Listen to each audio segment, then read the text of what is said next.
नवले पुलावर अपघात होऊन आता 2 ते 3 वाहनांनी पेट घेतलेला आहे। काही काळ वाहतूक थांबवण्यात आली आहे। अपघातात तिघांचा मृत्यू झाल्याची माहिती आहे। 3 ते 4 गाड्यांचा अपघात झाला आणि 2 कंटेनरच्या मध्ये एक कार जळत असून त्यामध्ये एक कुटुंब आहे अशी प्राथमिक माहिती आहे। अग्निशमन दल आणि पोलीस घटनास्थळी दाखल झालेले आहेत आणि अपघातात तिघांचा मृत्यू झाल्याची अपडेट येते आहे। काही काळ रस्त्यावरची वाहतूक जी ती थांबवण्यात आलेली होती। 2 ते 3 वाहनांना आग लागली आणि या संदर्भात आता अपडेट येते त्यानुसार तिघांचा यामध्ये मृत्यू झालाय। मिकी घई या संदर्भातले ताजे अपडेट देतील। मिकी। अश्विन, हा मुंबई बेंगलोर महामार्ग आहे आणि नवले पुलाजवळ कात्रज या ठिकाणी हा अपघात घडलेला आहे। जर आपण बघितलं तर हा अपघात एवढा भीषण आहे की जवळपास 3 गाड्यांमध्ये अचानक ती आग लागली। जोरदार धडक झाल्यानंतर या 2 ट्रकमध्ये एक चारचाकी लहान कार देखील आहे, ती अक्षरशः दबली गेलेली आहे आणि या कारमध्ये एक फॅमिली देखील बसलेली होती अशी प्राथमिक माहिती मिळते।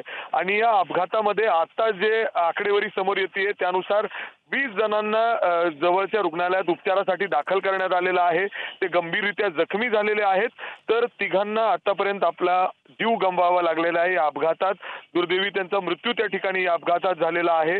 अग्निशामक दलाचे जवान त्या ठिकाणी दाखल झालेले आहेत। आगीवर त्यांनी नियंत्रण मिळवलेलं आहे, मात्र चारचाकी जो ट्रक आहे, जी मोठा एक ट्रक आहे त्याचे चालक आणि त्याच्या सोबत बसलेला एक व्यक्ती अशा दोघांचा जागीच मृत्यू झालेला आहे। तर कारचा जो एक चालक आहे त्याचा देखील मृत्यू झालेला आहे अशी माहिती या ठिकाणी मिळते।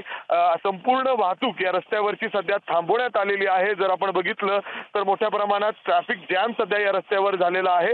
लवकरच हे वाहनं रस्त्याच्या बाजूला घेतले जातील।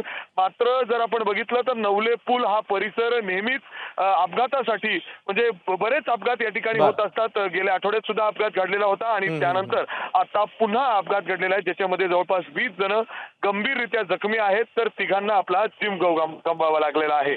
अश्विन। मिकी, धन्यवाद या माहितीबद्दल।